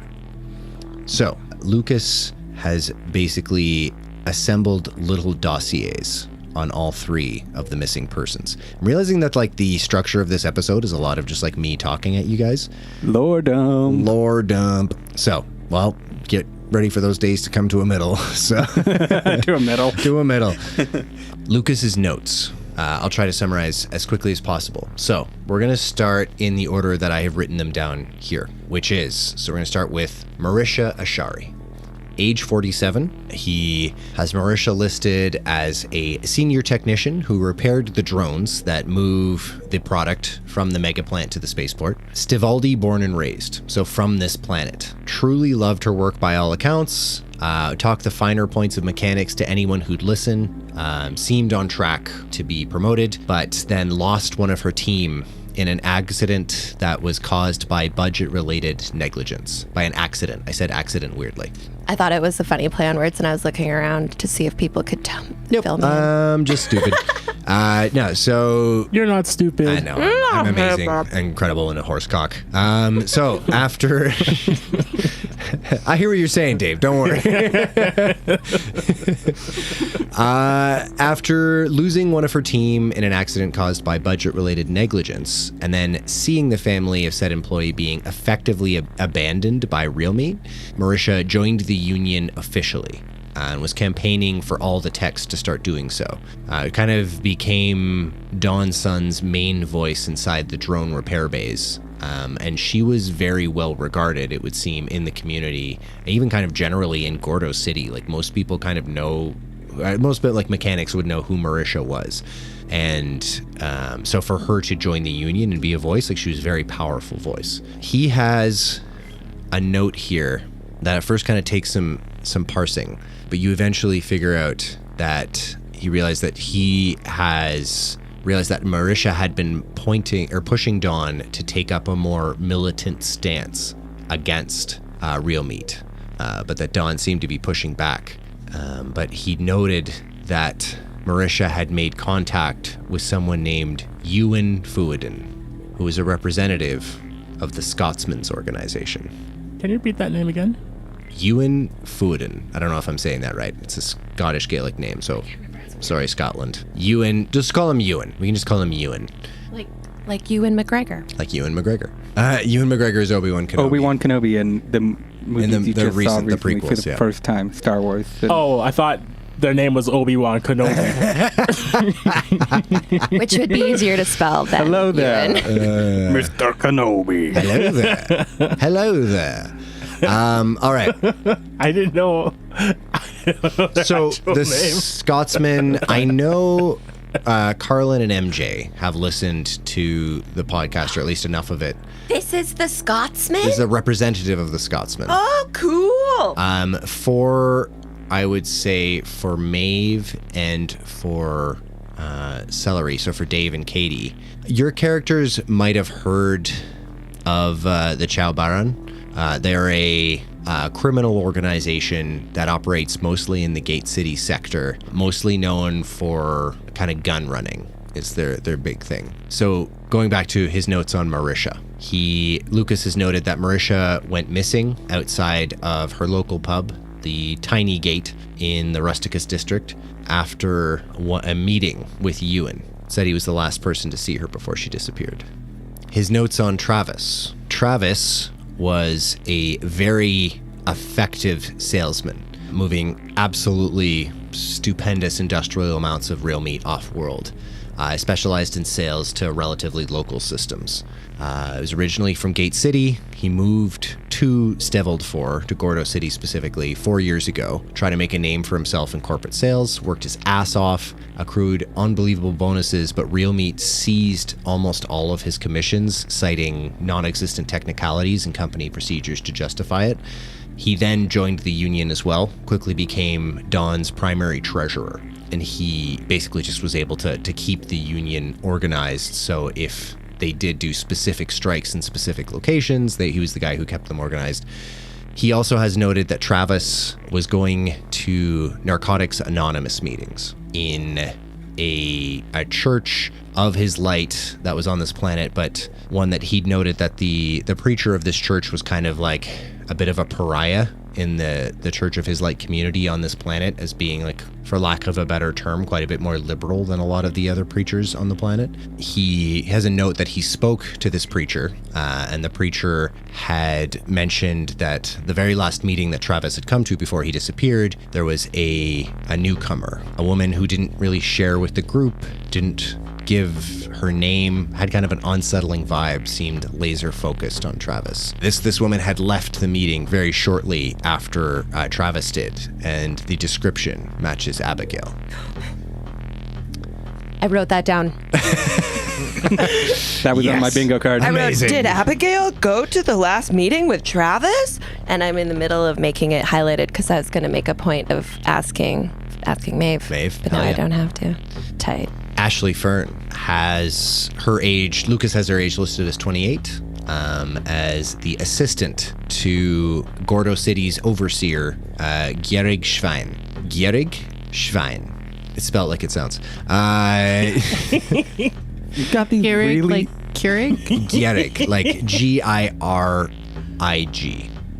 You get, like, the most normal names, and then you just drop some of these. It's like, hey, guess what, bitches? SCHWIE. Sometimes I do Google Translate. Anyway, no, so Ashley moved in kind of the high society circles of Gordo City, such as they are, but uncharacteristically of the, like, so-called upper crust, Ashley was quite friendly with people who worked in, like, the dockyards, and kind of her favorite pub was a karaoke bar called the Conveyor Belt that was populated mostly by workers of the spaceport. That Lucas had spoken with a bartender. This is maybe the sentence that I fucking just absolutely made a dog's breakfast of earlier, where Lucas, when he was working in the dockyards, had spoken to one of the bartenders who was quite good friends with Ashley. The bartender had said that Ashley was super nervous and that seemingly out of nowhere had made a meeting to head down to the Rusticus district to meet with Don's son, the union leader. Wouldn't say what it was about, but seemed genuinely shook up. The bartender also said that there seemed to be a woman who was laser focused on Ashley the entire time she was there and left shortly thereafter. And that was the last time Ashley was seen. Anybody have any questions on the lore I just dumped? I got one question. Fire away. How dare you?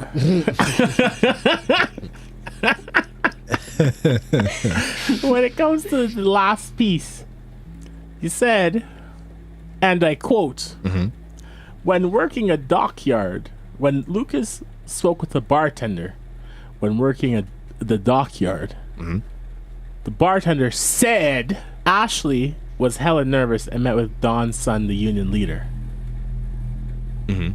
Hold on. And I quote, important for the quote. You didn't say hold on. A lady looked with laser focus. Which was probably Abigail. Yeah. Do we get the sense? Sorry, I'm totally hopping on, but I think I know where you're going. Is the union leader and Abigail the same person? I don't think they're the same person, but they're definitely... Okay, there's some connection. There's some connection there that they're having a meeting with this Don son, and as they're like in preparation for this meeting or they're involved with this guy, Abigail's getting involved as well. Or she's somehow supervising them because they've all left after. We totally interrupted. They all... Keep going. All this was not quoted, okay? Yo, I'll let you finish. Carlin, keep going. Carlin, you have the floor. Secondary, but that's fine. It's gone. No, I think it's back. Maeve, do you think maybe that your sister was part of getting them to be kidnapped and stolen? I don't know.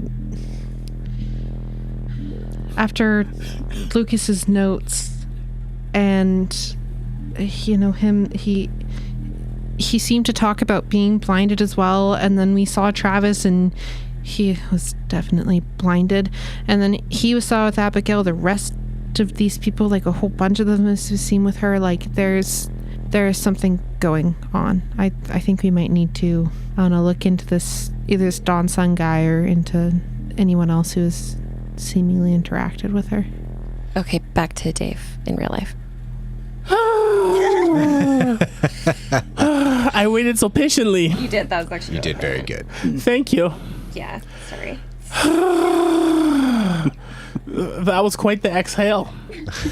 I held my breath for so long. So, all I wanted to know is when Luke spoke with the bartender and the woman looked with laser focus, we made the assumption that it's Abigail. But do we know with any certainty? The description that Lucas got vaguely matches the Abigail's description.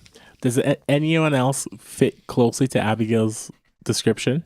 Like of any of the characters that you've mentioned, or somewhat similar, or could be considered? Not particularly, no. Okay, there's no one else who's like kind of same but different? No. Okay. Cool beans. That's all I wanted to ask. That's it. And you all couldn't even let him ask. Fucking. It's a great question. I'm on your team. That's what we waited for? Oh! It's fucking on!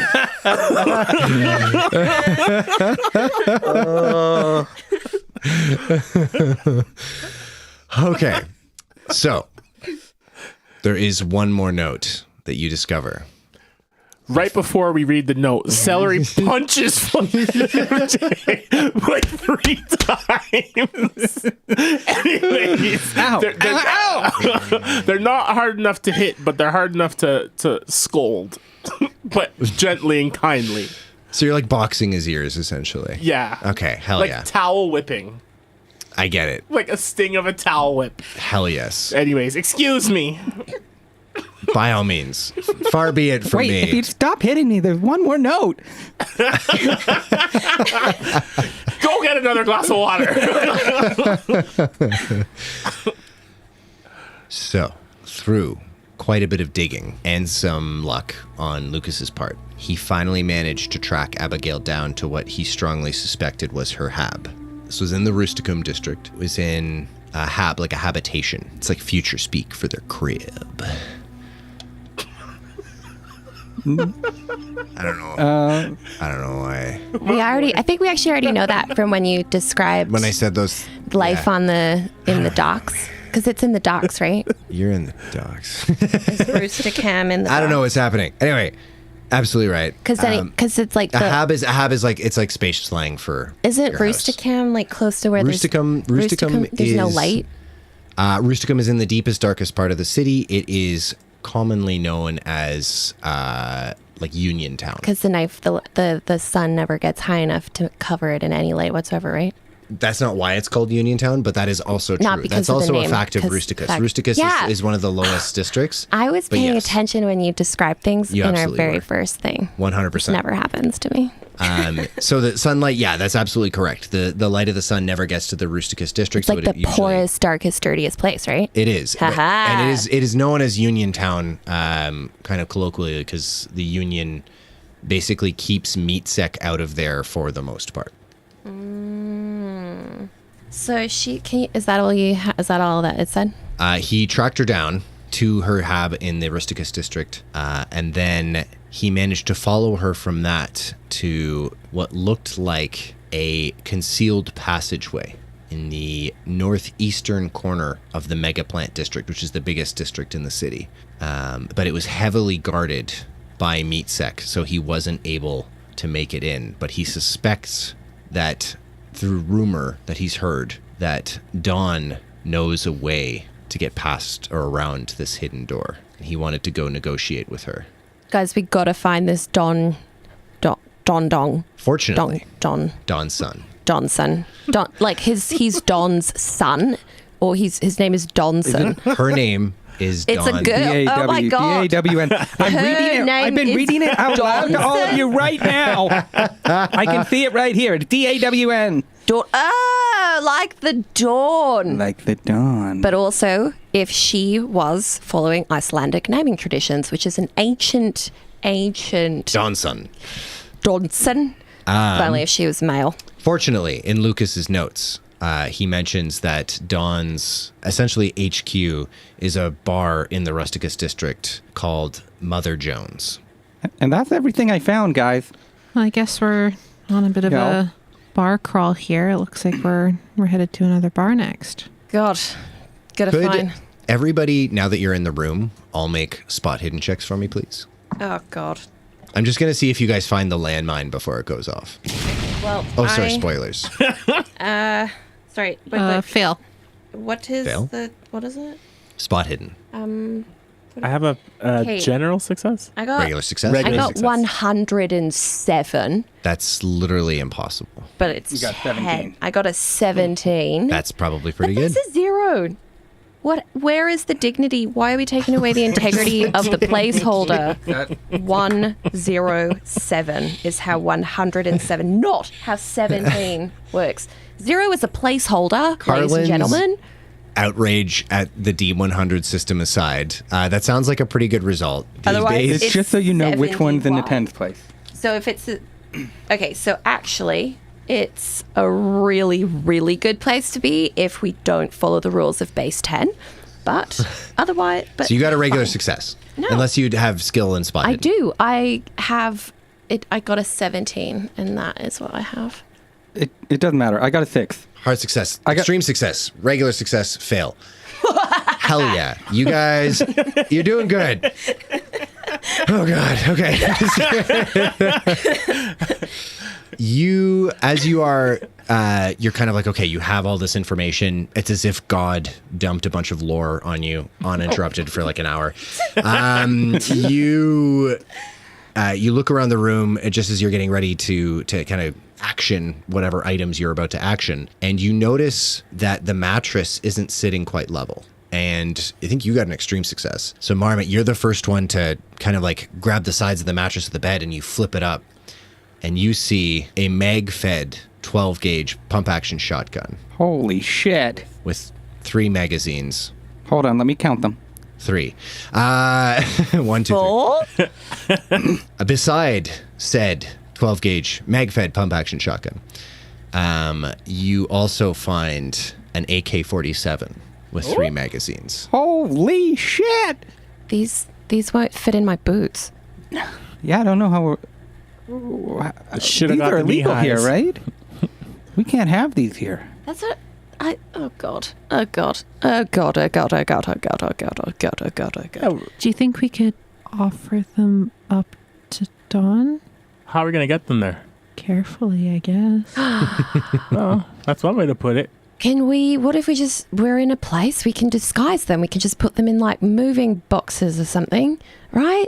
Can we not just put, what if we, I don't know, is there like flower messengers here? We could maybe put them in a tube, like a big tube with flowers sticking out of the top, and just be like, look, we're like a Christmas gram, an ancient tradition. Does anyone have a firearm skill above 50? This is in the long guns? Long guns. Or I've got a handgun. I've got- Mine's a 60. 60? about Okay. 50, 50? Yeah. I do in handguns. What's your skill? Because you were also a Reaper as well. Yeah. 55. Okay.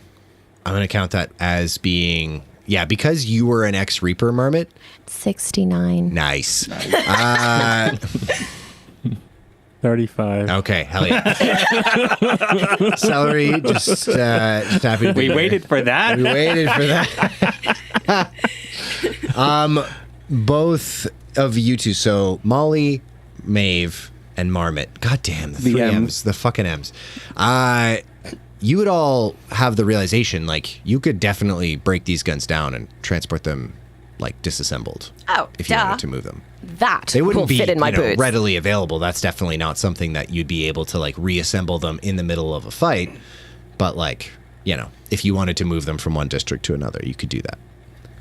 No, I think if we, I know that it doesn't seem like Dawn wants to become militant, but with how Meat Sec seems to be behaving, they might want a couple a little bit more powerful weapons on their side. Maybe we can ask them to show us how to get through that passageway, or if she knows anything about Abigail, and maybe this is what we can use to barter with her for it.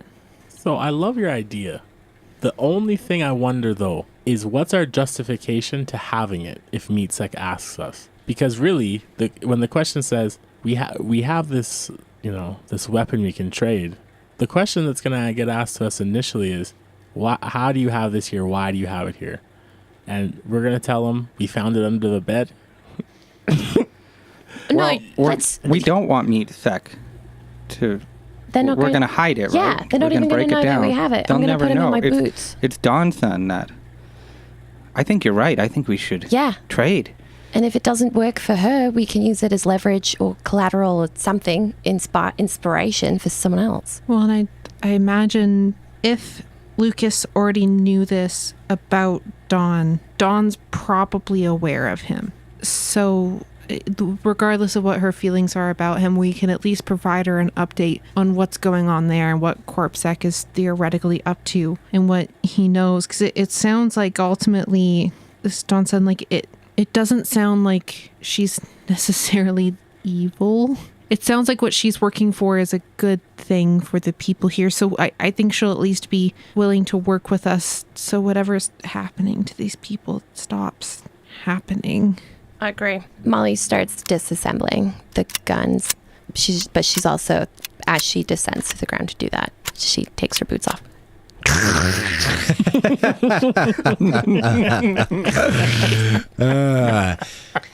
Okay, so a pump action shotgun and an AK-47 are both like famously easy guns to disassemble. So I'm not going to make you roll for that. They're all like pretty straightforward guns to disassemble. So you guys managed to do so.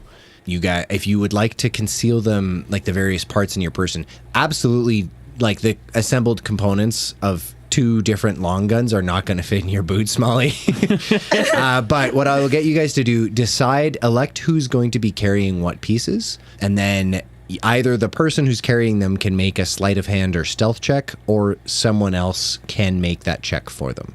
I would say you could probably hide all the pieces reliably amongst all 4 of you. Like, and you'd be looking for basically, I'd say in that case, if you're splitting all the pieces of the guns between all 4 of you, we'd look for 2 regular successes in either sleight of hand or stealth. If you guys want like 1 or 2 people to carry them, then we would actually probably look for 2 hard or better successes in sleight of hand or stealth.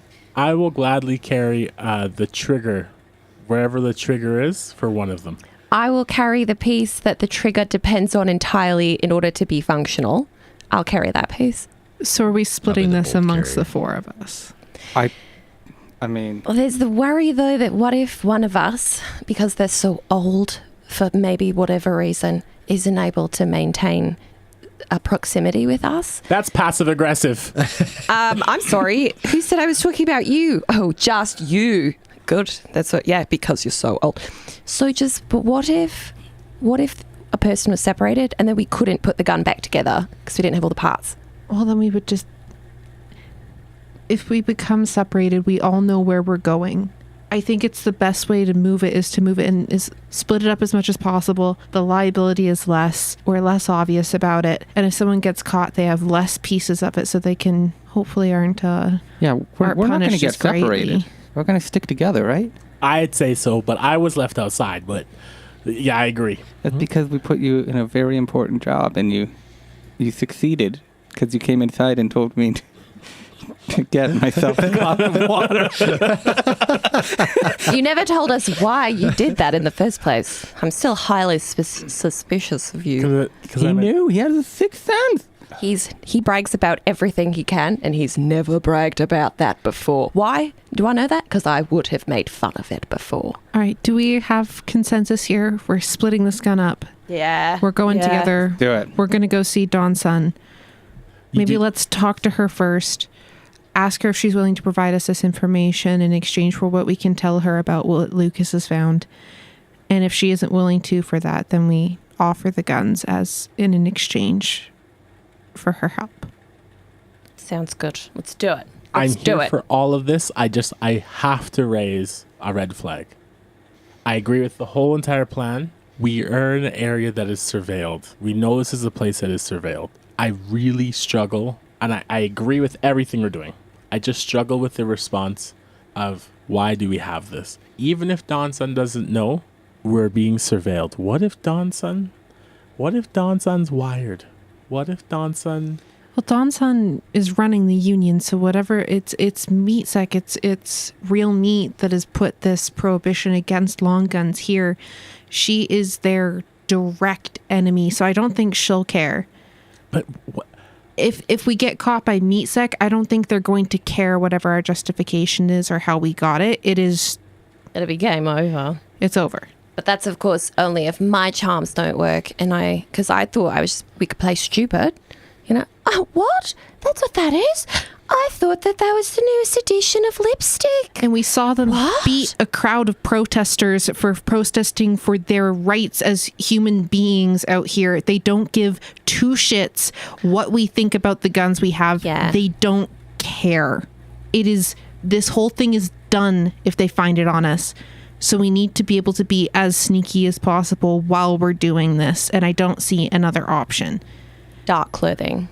I vote we wear dark clothing. What I will say, if you guys are doing this, is the 2 checks are specifically to hide the stocks and the barrels of the guns. They're like the most difficult to break down in a long firearm. Pretty much everything else, trigger assembly, bolt carrier, all that kind of stuff, me being a nerd about guns here, is pretty easy, will be pretty easy for you to conceal like on your person. So these checks are specifically for that on these firearms. Whoever is the best at stealth and sleight of hand can basically conceal them amongst yourselves. So you need 2 successes on this. So I have a 50 on sleight of hand. I have a 40 on stealth. I have a 35 on stealth. 60. Okay, so I think Molly and I need to be the ones hiding these bigger pieces. For sure. So either both of you can make one roll, or you can elect one of either of you to make a roll and give the other person a bonus dice on these rolls as like a help action. Do we maybe want to each do a roll? Yeah. I have a lower score, so maybe I roll with the bonus. Yeah, good idea. 100%. So you're going to make 2 rolls, and you're going to get a bonus dice on both of those. So I'm going to make both roll, or are we both making a roll and then I get? No, I think the options are both of you roll individually, or one of you rolls with a bonus die. Okay. Which sounds like... Is that what you were asking? No, I think if only one of us is rolling, then it should be you. Oh, yeah, okay. Okay. So MawlEah rolling. It was just like a success. Regular success? No. No. It was the smaller. it was a Borat. Oh, great success. Okay, amazing. By 1 point. Oh, my wife. Okay, great. Okay. And then go ahead and make your second roll now with the bonus dice. She did. That was it. I already did it. Sorry, we're making 2 rolls. 2 rolls, both with a bonus bonus. dice. Okay. And she's doing both rolls. Yes. Okay. Am I?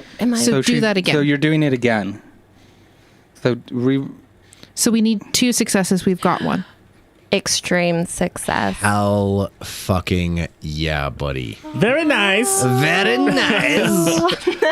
So, I'm going to let you guys in on the mechanic. If you guys get stopped by MeatSec for whatever reason, I'm going to let you guys choose which one of these you're going to spend against MeatSec's spot hidden roll. You won't get to know the results of MeatSec's spot hidden roll before you choose. Do you know what I mean? So we should record those numbers. Yep. I have written down a hard and extreme success, so you can just let me know. But it's, if you want to write them down as well, great. Oh, okay. So you have a hard success and an extreme success. So they will have to beat that. Extreme success is going to be pretty difficult for them to beat, but not impossible. Okay, and we can only use them once. So. Correct. Okay. We'll be fine. We'll be fine. We'll be totally fine. We'll be totally fine. We'll be fine. We'll be fine, right? We're going to be it's going to be great. It's going to be so great. It's going to be great. It's going to be amazing. You guys, what are we doing? So we now have hidden the firearms. Where are we headed now? I think we're trying to find, get down to the... Where's that person? Don. The bar. Mother Jones. Let's get down to Mother Jones, go check out Don, and see if we can convince them to tell us information for some weaponry. Amazing. So as you guys make your way to the Rusticus district, you are traveling essentially across the city here. So you are in the Porch Step district. You have to move through the Mega Plant district, and then basically you have the choice of traveling into the Ludum district, which is where most of the employees, most of the workforce of Gordo City lives, or you can bypass that. You can just keep traveling through the Mega Plant district into the Rusticus district. What would you prefer? Do we get any sense of security differences between those two? Security seems to be the highest at the entrances and exits to the various districts. However, when you enter the Mega Plant district, which is kind of non-negotiable, as you are entering it from the Porch Step district where you are right now, you do see what is very obviously a huge MeatSec headquarters in the Mega Plant district, and you get the sense that they are the strongest presence is here in the Mega Plant district. Earlier, Cell was talking to Harvest. A question asked was, Harvest, give me a heat map. And something that was described as a particular area that had some guards in it that was walking someone. Of the 2 locations provided, is either of those this? Harvest didn't really give you a breakdown of the entire city. Harvest was giving you a breakdown of your immediate area. Are you going to reach out to Harvest again and ask that? Yeah. For the districts you're in? Okay. Yeah. Harvest, as you ask that, you say, Okay, give me a second, sweetie. There's a moment. Oh, a lot. There's a lot around. MeatSec, they're pretty much everywhere. And they're all pretty heavily armed. What do you think, Harvest? What's the better route? Well, it looks like the heaviest MeatSec presences are at the entrances and exits to the various districts. However, you'll have to travel further on foot in the Mega Plant district. So, you'll get to your destination faster if you enter the Ludum district and you take that to get to the Rusticus district, but you'll probably pass more checkpoints. However, if you travel on foot through the Megaplant district, you'll pass less checkpoints, but you're going to be traveling on foot, so it's more likely you're going to run into someone. Keeper, what time of day is it? At this point, I'm going to say it's like early afternoon. I mean, do we care about time? I think it's more so that we might, the longer we're out, the more likely we are to run into guards as we're walking, right? Like if we do it faster, then less patrols are more likely to come past the areas we're in. I'll break it down mechanically to translate kind of what the information that you guys have received is. So if you guys choose to go through the Ludum district, what I'm going to do is I'm going to get you guys to do 4 luck checks, right? So it's basically going to be like 1 per person. We're looking for more successes than failures here. If you guys choose to go through the Megaplant district, I'm going to get you guys to do 4 luck checks, but we're looking for hard or better successes on your luck skills there, your luck checks there. Actually, no, let's make it different. We'll make it less, so it'll be 3 checks in the Megaplant district, but it will be hard or better successes. Better result. Would the 4 guards who got haircuts, would they be present? They seem to be, the ones that you gave haircuts to are in the dockyards. Would they be known amongst the guards who'd be walking around? Would those guards be like... Your character wouldn't necessarily know. We wouldn't know? No. So, kind of speaking outside of the character, my luck's not great. So, if we need me to make a check, in all likelihood, like if we're having to do hard checks, I basically can't get a hard success. Like I would have to roll really low. I think that settles it then. Well, at the end of the day, I'm happy to offer a free haircut if that gets us out of any sort of sticky situation. Those 4 guards seemed to like us when we gave the haircuts. We were able to do our thing then. I mean, whatever. And I'm pretty.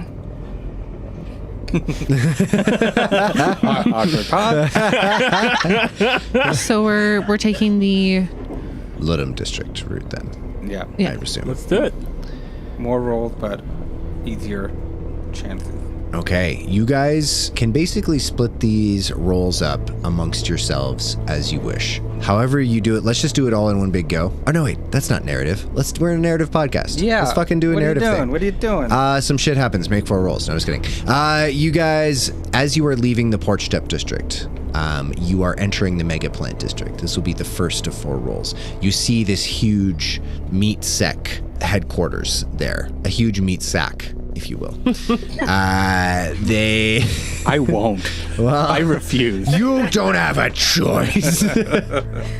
Penalty dice for MJ. No, I'm just kidding. You see this, and there are quite a lot of armed guards around. In fact, you see some Nedleds, some armed drones that seem to be kind of like hovering over the area. There is a walkway over the main entrance into the Megaplant district from the Porch Step district, and you can see there are like sniper positions, very heavily armed. They do seem to be scanning people. Go ahead and make your first of 4 luck checks. Who's gonna do it? Maybe get mine out of the way. Sure, here at this place. Let's do it. I'm ready for it. Oh yeah, maybe not. Maybe towards the end. Question. With a luck check, I just have to roll under the number, right? Correct. Okay. Look, my number isn't so high, but I'm happy to give it a shot. Let's go this way. Okay. All right. My luck was 60 and I rolled 34. Amazing. A success. Like a light. As you guys pass through, just this like involuntary quickening of your pulse, not unfamiliar to you guys given the line of work that you guys participate in, this feeling of sneaking right under the noses of law enforcement, not unfamiliar. You can see one of the Nedleds kind of, its mechanical head just kind of swivels towards you, and then you see one of the meat set guards go to walk over and plug in a console and start to read it, and then all of a sudden you hear these 2 guys yelling. They're obviously drunk, and then they just start brawling right in the entrance there, and you see this guy like put it down. Hey, stop it. And you see meat sec totally distracted, whoosh, coast through. Quick, guys, quick. You enter the train station, basically, the kind of maglev system that is going to bring you to the Ludum district. The first one. It's the same train you're on earlier. It's a similar train, it's just a different destination. Same train system, essentially. You enter this station and you can see that there are scanning stations with meat sec guards keeping an eye out. Go ahead and make your second of 4 luck checks. I'm going to give you an option here as well. You got a hard success and an extreme success on your checks to hide the guns. I said you could spend them against a meat sex investigation check. I'm also going to allow you to spend them to get a bonus dice on your luck check. However, that will mean that you cannot then spend it if you get an investigation check from a meat sec agent. Or I spend 7 luck. Yeah, or you're a cuck, whatever it was you just said, yeah. I'm just so close. Okay, well, somebody finish him off. I'm sorry. I'm not that sorry. Is it anal? Only anal. I'm low. What do you guys think? So what's the worst that happens? Well, okay, so potentially I fail this. They come and look at it, then we can spend what we've done. Basically, either we spend the luck or we risk having to spend all of our good graces of hiding stuff really well, basically at once. We're on a train. What's the risk if they search us on a train? Well, if we fail this luck check, then they're coming over to investigate. And investigate, does investigate mean search, like pat down search? Yes. Basically, they're shit. going to find it unless sure. yeah. Oh, well, yeah, we gotta spend the luck. I don't know if we have much choice. We gotta spend the luck. Because our options are either spend the luck or we've had those 2 good rolls either earlier. We spend one of those to be able to roll again, but then we risk failing again. And so then that means that they're going to investigate us anyways. And then at that point, we've already lost We're thinking way too mechanically. We've got a way out of this, but we can gamble. This is a heist. This is Ocean's 11. Yeah. Dave, Ocean's 11 is a movie. See, I thought there were 7 oceans. We'll explain later. Tell you when you're older. If you want my opinion, let's risk it. Let's sweat. Okay. Oh, Okay. What do you mean by risk it? for the They biscuit. could come and investigate, and they could still not find it. They might fail their check. Oh, so you're saying just like let them, so basically just let our luck check fail. Yes, and if no, right. You're right. Hold on. I'm rethinking everything. So our I'm not luck thinking check about fails, this correctly. they are going to investigate us, and then we're gonna have to spend one of those anyways. So kind of right now, either we spend the luck, they don't investigate us. Either way, we have to spend something to get out of this. Taste the biscuit.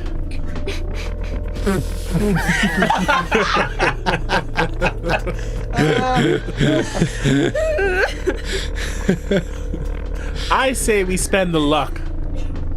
Okay. Like spend our Don't spend the rolls. The good rolls we can use later. Oh, just spend my personal Yeah, he's luck. telling you to Yeah, spend your okay. personal luck, yeah. Oh. That just seems like the best move. That seems like the best move for Dave, yeah. It's for you to spend your luck.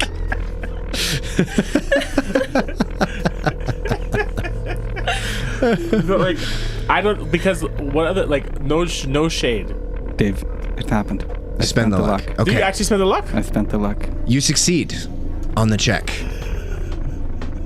You guys make it through. Thank you. You guys make your way through the Ludum district. You are traveling on this kind of maglev system. There is one last change that you have to make from one train system to the other, and that is to get into the Rusticus district. I said 4. You said 4, yeah, so we've got 2 more left. 2 more left, okay. As you are traveling through the Ludum district, you see 2 meat sec agents get on the train. You're about halfway through the district. It starts traveling, and they're kind of just ambling down. Go ahead and make your 3rd luck check. You gotta roll sometime, buddy.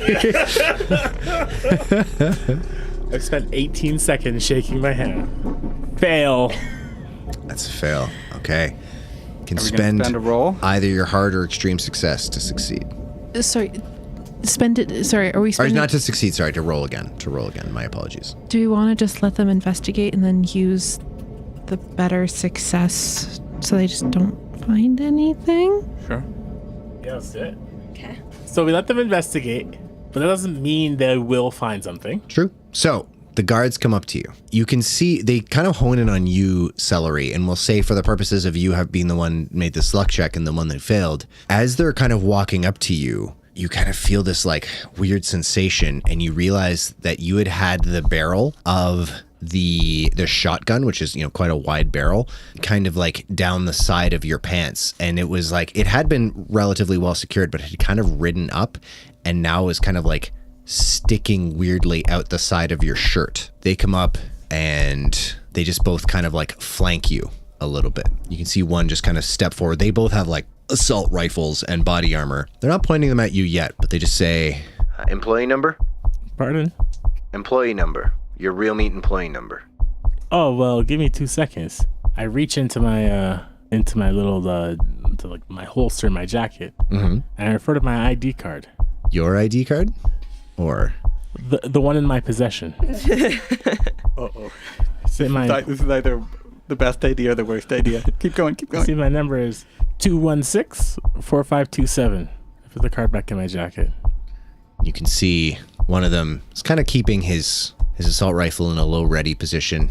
He just kind of nods over to the other one who has like this wrist console built into his armor. Just go ahead and make a fast talk or a sleight of hand check. I'm going to give you a bonus dice on this because I want to honor your success from before. Oh my goodness. That's a success for, does it make a difference if it's sleight of hand or fast talk? Just how I color it. Okay. It's a success for sleight of hand. Hard success for sleight of hand. A great success. Great success. As you pull that out, you read the number off. You can see the buddy punch it in, and then he just kind of starts and he like shows his wrist console to the other one. They're like, My apologies, Lieutenant. We're so sorry to bother you. We'll be on our way. Noted. okay. Amazing. Taste the biscuit. Meatsec continues on. You get off the last interchange into the Rusticum district. Go ahead and make your final luck check. That is a fail. Failure. Would you like to spend the hard or extreme roll to roll again? We'll spend the hard roll to roll again. Okay. That's a hard success. Hell yeah! Let's go! Let's go. As you step off the train, you actually see a very heavy Meatsec presence here. And you can see they are just like scanning. They are like laser focused on everyone coming out of the train, and you can actually see in between the stairways leading down until like kind of this main street and the stairway leading up to the next train station into the Rusticus district. You can see there is a wrought iron tower with like several snipers in it, and they are all like kind of scanning the crowd, and your heart kind of starts to beat heavily. And then from down the street, you just hear, Dawn, son, Dawn, son, Dawn, son. And you see 20 to 30 guys just walking down the street holding up these signs, some with a picture of Dawn's son on them, who you see looks to be, kind of a middle-aged woman, just unionized now, workers' rights, like that kind of sign. And you see all of the Meatsec agents just turn and change their focus completely to those guys. You make it into the Rusticus district. Yay! Hey. That final station, as you leave, there is notably no Meatsec agents there. There are several people in plain clothes who are standing in spots that you would recognize if you were guarding the area that you would probably stand. Some of them with suspicious lumps in their jackets, shall we say? For guns, people. For guns. Or I don't know boners. what you were thinking. They might be boners. We don't know. We don't know their personal lives. You make your way through the city. You know in the Rusticus district there are 2 possible destinations for you guys to look at here. You could look at Abigail's Hab, or you could go directly to Mother Jones, the bar that Dawn's Son uses as their base of operations, her base of operations. What do you think, Maeve? You could also divide and conquer.